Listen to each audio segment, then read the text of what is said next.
ایوان صدر اور وزیر اعظم ہاؤس سے چند سو گز کے فاصلے پر مدفون صوفی بزرگ حضرت شاہ عبداللطیف المعروف بری امام کے 3 روزہ سالانہ عرس کا آغاز 15 اگست سے ہو چکا ہے۔ شروع میں ان کے سالانہ عرس کی تقریبات 5 روزہ ہوتی تھیں، جو پنجابی مہینہ ویساکھ کے پہلے عشرے کی اتوار سے شروع ہو کر جمعرات تک جاری رہتی تھیں۔ یوں یہ عرس ہر سال اپریل کے آخری عشرے میں آتا تھا، چونکہ پنجاب میں گندم کی کٹائی ختم ہوتے ہی میلے ٹھیلے شروع ہو جاتے تھے، تو اسی مناسبت سے بری امام کا عرس بھی ویساکھ میں ہی منایا جاتا تھا۔ سن 2005 میں بری امام کے مزار پر خودکش حملہ ہوا، جس کی وجہ سے اگلے 17 سال یہ عرس نہیں منایا گیا۔ تاہم پاکستان کے وزیر خارجہ اسحاق ڈار نے گزشتہ سال اس عرس کو ویساکھ کی بجائے پاکستان کے یوم آزادی سے منسوب کر دیا، اور اب یہ عرس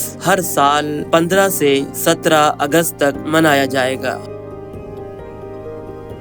حضرت بری امام سرکار 1617 عیسوی میں چکوال کے قصبے چولی کرسال میں پیدا ہوئے، اور انہوں نے 91 سال کی عمر میں اسلام آباد کے قصبے چورپور میں وصال فرمایا، جس کے بعد یہ قصبہ چورپور سے نورپور شاہ کے نام سے پکارا جانے لگا، کیونکہ کہا جاتا ہے کہ صوفی بزرگ کے مزار پر وقت کے بادشاہ حاضری دیا کرتے تھے۔ محمد حسیب قادری اپنی کتاب سیرت بری امام سرکار میں لکھتے ہیں کہ حضرت بری امام رحمۃ اللہ علیہ کا سلسلہ نسب بغداد میں مدفون صوفی بزرگ شیخ عبدالقادر جیلانی سے ملتا ہے، اور آپ کے آباء و اجداد عراق سے نقل مکانی کر کے ہندوستان آئے تھے اور چکوال میں سکونت اختیار کر لی تھی۔ آپ کا نام شاہ عبداللطیف تھا۔ 10 سال کی عمر میں والد محترم حضرت سید محمود کے ہمراہ باغ کلاں میں نقل مکانی فرمائی، جسے اب آپ بارہ کہتے ہیں۔ انہوں نے دینی تعلیم غور گشتی ضلع اٹک میں حاصل کی، بعد ازاں کشمیر، بدخشاں،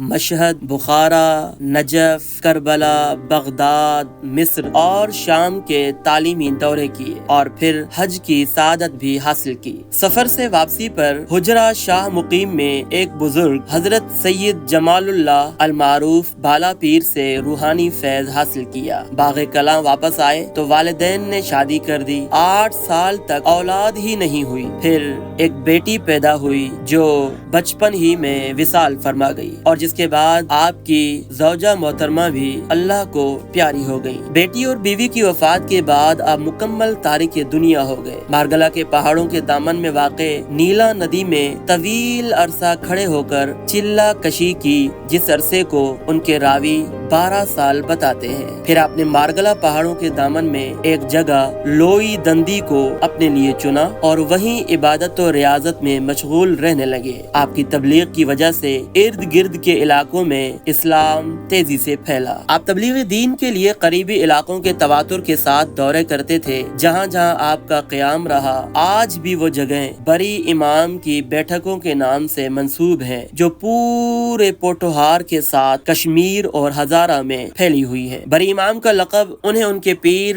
حضرت بالا پیر قادری رحمۃ اللہ علیہ نے عطا کیا تھا، اور کہا تھا کہ تم اس بر یعنی خشکی کے ٹکڑے کے امام ہو، جو بعد میں بری امام ہو گیا۔ روایت ہے کہ آپ کی خدمت میں مغل بادشاہ اورنگزیب بھی حاضر ہوئے تھے، اور آپ نے ہی اس کو بادشاہ بننے کی بشارت دی تھی۔ آپ کا وصال 1708 میں 91 سال کی عمر میں ہوا، اور آپ کی وصیت کے مطابق آپ کو نورپور شاہ میں دفن کیا گیا۔ یوں آپ کے وصال کو 316 سال ہو چکے ہیں۔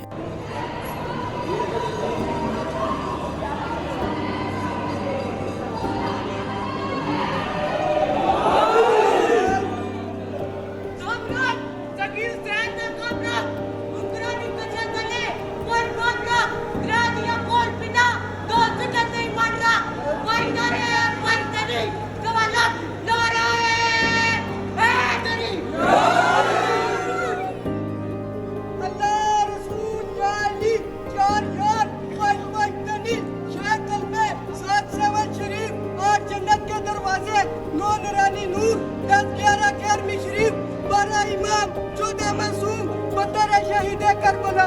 جو ان کی یاد میں نعرہ لگائے گا وہ من کی مراد پائے گا.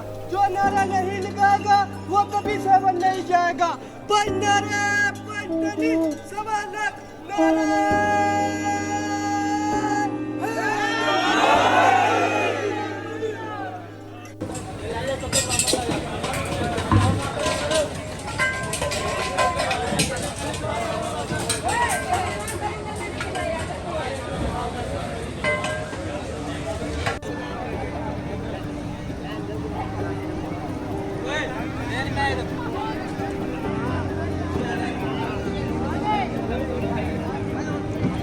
یہ جو لائن لگی ہوئی ہے یہ چاولوں کے لیے لگی ہوئی ہے.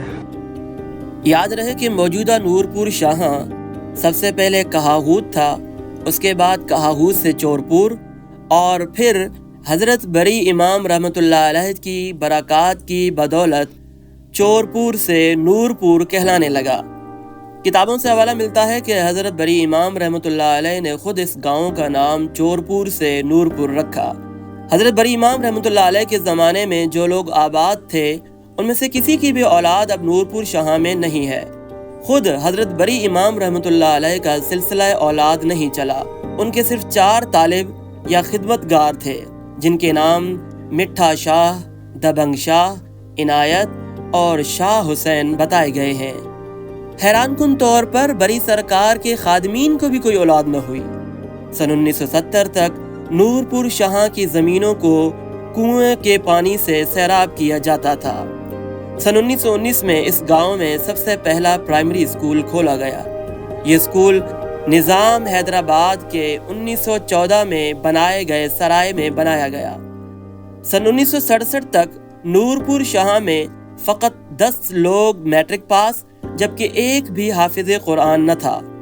مغل دور کے اختتام تک نورپور راولپنڈی کے گاؤں سید پور گاؤں کا حصہ رہا.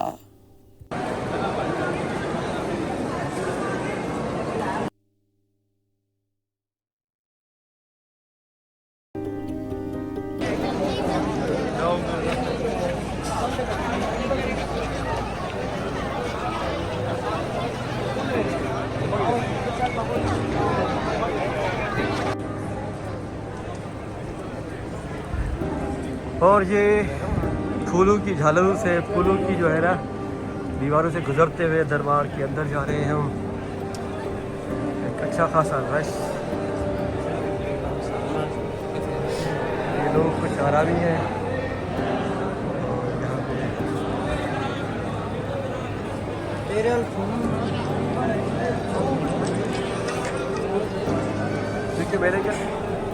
چونکہ میلے کا آج پہلا دن ہے تو جس کی وجہ سے رش اس قدر نہیں ہوتی.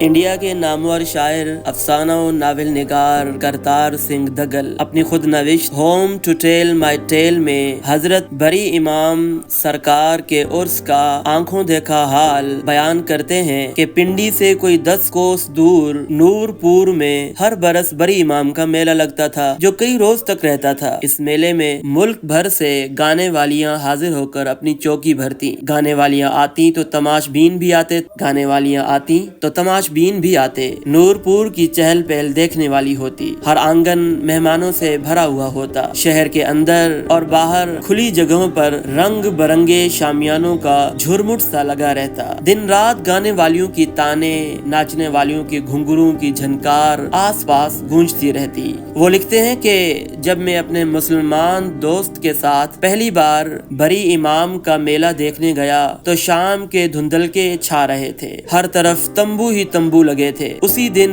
راولپنڈی سے جلوس اور ڈالیاں آ رہی تھی. بے حد بھیڑ تھی. یا بری امام کے نعرے لگاتے، قوالیاں گاتے ہوئے مرد پاؤں میں